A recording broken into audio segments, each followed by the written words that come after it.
వామపక్ష విద్యార్థి సంఘాల ఆధ్వర్యంలో దేశవ్యాప్త విద్యా సంస్థలు బంద్ పిలుపునిచ్చడం జరిగింది। ఈ బంద్ యొక్క ముఖ్య ఉద్దేశం ఈ రాష్ట్రంలో నీట్ పేపర్ లీక్ అవడం వల్ల జంతర్ మంతర్లో జరుగుతున్న ప్రొటెస్ట్ని ఈ దేశ ప్రధాని పోలీసులతో విద్యార్థుల్ని విచక్షణారహితంగా దాడి చేయడం జరిగింది। దానికి నిరసనగా ఈరోజు తెనాలి నియోజకవర్గంలో ఏదైతే కళాశాలలు యథావిధిగా నిర్వహిస్తున్నారో నీట్ పేపర్ లీక్ అయింది, విద్యార్థుల తల్లులను ఇబ్బంది పడుతున్నారని చెప్పి వాళ్ళకి అవగాహన కల్పించి ఈ బంద్కు సహకరించమని చెప్పి కోరుతా ఉన్నాము। ఈరోజు మేము ప్రధానంగా డిమాండ్ ఏంటంటే ఈ రాష్ట్రంలో నరేంద్ర మోడీ అధికారంలోకి వచ్చిన తర్వాత ఈ దేశంలో 152 పేపర్ లీక్ అయినాయి అంటే విద్యార్థుల పట్ల నరేంద్ర మోడీ అంటే ఎన్డీఏ గవర్నమెంట్ ఎంత చిత్తశుద్ధిగా ఉందని చెప్పి ఒకసారి ఆత్మవిమర్శన చేసుకోవాలని చెప్పి ఏఐఎస్ఎఫ్గా తెలియజేస్తూ ఉన్నాం। ఈ నీటి పేపర్ లీక్ అయిన కారకులు ఎవరైనా కానీ కేంద్ర విద్యాశాఖ మంత్రి వెంటనే రాజీనామా చేయాలని చెప్పి ఈరోజు జంతర్ మంతర్లో వేలాది మందిగా విద్యార్థులు తిండి తిప్పలు లేకుండా నిద్రాహారం లేకుండా ఈరోజు ప్రొటెస్ట్ చేస్తూ ఉంటే వాళ్ళు ఏమైనా దేశద్రోహులా మేము అడుగుతూ ఉన్నాం। ఎందుకంటే ఈరోజు ముస్లిం జెండా పట్టుకుంటే పాకిస్తాన్ నుంచి వచ్చానంటారు, లేదు పంజాబ్ నుంచి వస్తే మీరు దేశద్రోహులు అని చెప్తారు। అంటే మీరు ఈ దేశంలో ఒక్కళ్ళే జీవిస్తూ ఉన్నారా? అన్ని కులాలు అన్ని మతాలు విభిన్న మతాలు కలిస్తేనే భారతదేశం అని చెప్పి గుర్తుపెట్టుకోండి నరేంద్ర మోడీ గారు। ఈసారి విద్యార్థులు మీరు చేయి వేశారు, విద్యార్థులు అంటే ఏంటో చూపించే రోజులు మీకు దగ్గరలోనే పార్లమెంట్ ముట్టడి చేస్తామని చెప్పి కూడా విద్యార్థుల నాయకులుగా మేము డిమాండ్ గట్టిగా చెప్తున్నాము। ఇప్పటికైనా కేంద్ర మంత్రి ఎవరైతే ఉన్నారో దేవేంద్ర ప్రధాన్ రాజీనామా చేయాలా, లేకపోతే ఈ ఉద్యమాన్ని ఇంకా తీవ్ర స్థాయి కూడా తీసుకెళ్తామని చెప్పి ఈ సందర్భంగా ఎన్డీఏ కూడా మీకు హెచ్చరిస్తూ ఉన్నాం।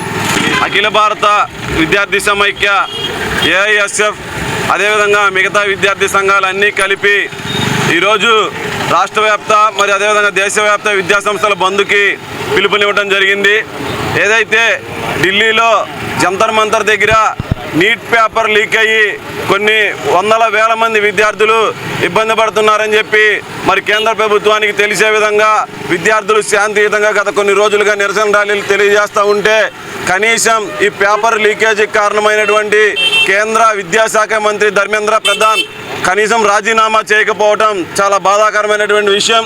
రాజీనామా చేయకపోగా ఎవరైతే ప్రొటెస్ట్ చేస్తున్నటువంటి విద్యార్థుల్ని మరి వాళ్ళ మీద కఠినమైనటువంటి లాఠీ చార్జీలు చేసి తీవ్ర ఇబ్బందులకు గురి చేస్తూ ఉన్న నేపథ్యంలో మరి రాష్ట్రంలో ఉన్నటువంటి విద్యార్థి సంఘాలు వాళ్ళకు మద్దతుగా నిలిచాయి।